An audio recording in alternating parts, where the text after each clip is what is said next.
Welcome to Nasdaq Trade Talks. I'm Jill Malandrino, Global Markets Reporter at Nasdaq.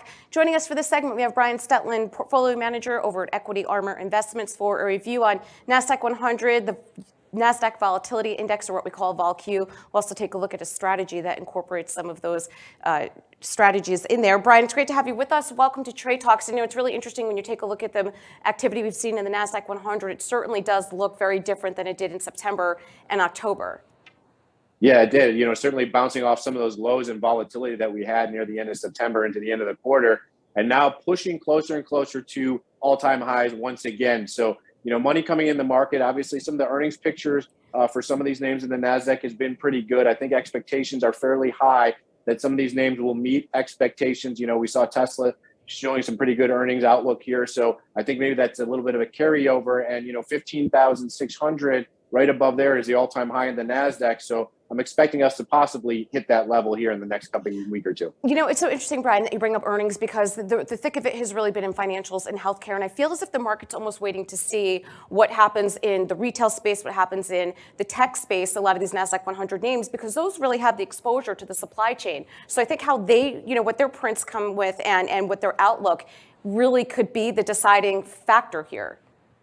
Well, yeah, that's absolutely right. I mean, at the end of the quarter in September, I think there was a lot of volatility and worry that some of these supply chain issues and whatnot are affecting these retail and tech names that we're talking about here. And, we kind of saw that at the beginning of the year, right? With interest rates, as they started to sort of tick up, the yield curve started to steepen in the 10-year note between the 2-year and 10-year interest rates. As we saw that happen, as we saw the inflation picture start to, get a little bit hotter, the NASDAQ lagged the rest of the market. And so that, I think, created some volatility in September. Now I think some of that's working itself out a little bit. The expectations are a little bit higher now, and we're seeing that bounce off the lows and us still trade to higher, possibly higher highs here in the market. Obviously interest rate environment is still relatively low versus where it was, before the pandemic. So, valuations are somewhat justified here to sort of push the market slightly higher.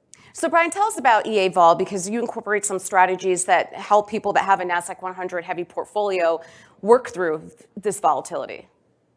Yeah, our theory here is that the NASDAQ is really the best of breed index out there, we think. If you're looking for growth and investing in growth, the NASDAQ 100 sort of hits that.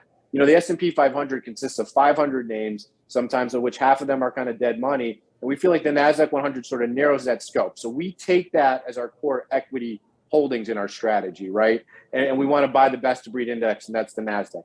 But what we like to do is marry that and sort of merge that up with something that's negatively correlating. And EAVOL does that. The reason being is because it invests in VIX futures. So as we get volatility in the marketplace, when we get sell-offs, we see the VIX component rise. So now what we've done is sort of put this hedged equity component together, matched it up to be a very good liquid alternative investment strategy for people that are typically trying to shy away from your typical 60-40 stocks and bond mix. This is something they can look to that is a hedged equity position in the market. All right, Brian, we appreciate the insight. Thanks for joining us on Trade Talks. I'm Jill Malandrino, Global Markets Reporter at Nasdaq.